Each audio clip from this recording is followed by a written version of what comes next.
Presidential race continues to grow. Now, this past weekend, Republican Congressman Ronpaul of Texas announced that he is forming a presidential exploratory committee, and Congressman Paul hopes his strong opposition to illegal immigration and the war in Iraq will set him apart from other Republican candidates. And he joins us now from Houston, Texas. Thanks for taking the time, sir. Thank you. It's nice to be with you. You know, you're one of only 6 Republicans who voted against the war. You also stood against sending 21,000 more troops to Iraq. What should the Iraq strategy be now that you are declaring yourself in the race? Well, I think we should come home as quickly as possible. There were a lot of false information on the reasons we went in there, and there's no good reason to stay right now. They say that if the main reason for staying now, after given numerous reasons, we're supposed to stay now because if we leave, there'll be chaos. My argument is there's plenty of chaos right there now, and a lot of Americans are going to be being killed, and it was never in our national security interest to go over there. Besides, one of the reasons that was given for us going there was to enforce UN resolutions. And I'm a stickler for the Constitution. I was annoyed because they wouldn't declare war. If they thought it was important to go to war, the people's representatives should declare war, and they should fight it and get over with and win. So I didn't like the way they went, and I didn't think we were ever threatened by Iraq. Let me just play for you. President Bush said something today, so let's listen to that for a second. If we leave before that country can govern itself and sustain itself and defend itself, there will be chaos, and out of chaos will come vacuums, and out of vacuums will become an emboldened enemy that would like to do us harm. Now, sir, that is a real worry. What have you to say about that? Well, I think he's very sincere, and he believes it, but he believes it just as sincerely as I do, that the Al-Qaeda is there now, and it is a problem, but they weren't there before. And it's our foreign policy that I object to. We used to be allies with Osama bin Laden. Now he's our enemy. We used to be allies with Saddam Hussein. Now he's our enemy.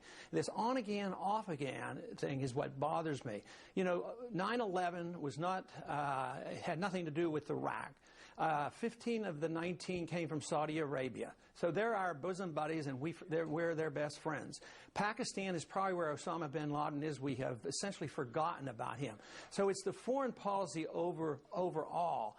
But yes, there's going to be problems and chaos. But my argument is that it's time that American soldiers quit being killed, and it's time for us to quit killing a lot of other people that have not attacked us. Your Iraq policy is very clearly defined. Let's move to the domestic front.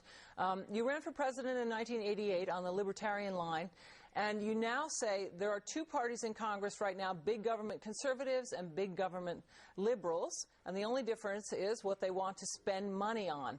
Now, are you running because you think that there are, of the declared candidates, the true conservatives are not coming out of this pack? Well, certainly the Republican leadership in the last 6, 8, even 10 years, and especially in these last 6 years, we have been the big party, a big spender party. We have spent more money on subsidies than ever before. We've doubled the size of the Department of Education. We brought in one of the biggest new entitlement programs, the prescription drug programs, big, huge highway expenditures. So I would say that in some ways, yes, they have some differences, but in other ways, I think Republicans have grown to act just like Democrats. In the foreign policy, certainly we can't afford $700 billion in protecting an empire. That has to come to an end, because the truth is we're flat out broke, and we have to borrow every single penny to fight that war from the Chinese. Yeah. You know, sir, I really can't, we're almost out of time, but I want to get to your immigration platform. You're calling for action and not talk, and here's a couple of points for our viewers that you want. You want to physically secure our borders and coastlines, enforce visa rules, no amnesty, no welfare for illegal aliens. You want to end the birthright citizenship and pass true immigration reform. Would true immigration reform include a guest worker program in your judgment? Well, you know, those words are tricky, because sometimes if you say for a guest worker program, all of a sudden they construe that now. The conventional wisdom is that there will be amnesty. You know, we've always had workers come to this country, but they have to be legal. And we have to deal with the welfare state. We can't allow the illegal immigrants to qualify for Social Security after working here for 18 months. We just flat out can't afford it. All right. Thank you very much for laying it out so clearly for us, Representative Ron Paul. Thank you, sir. Thank you. A reminder now to vote in tonight's poll. Do you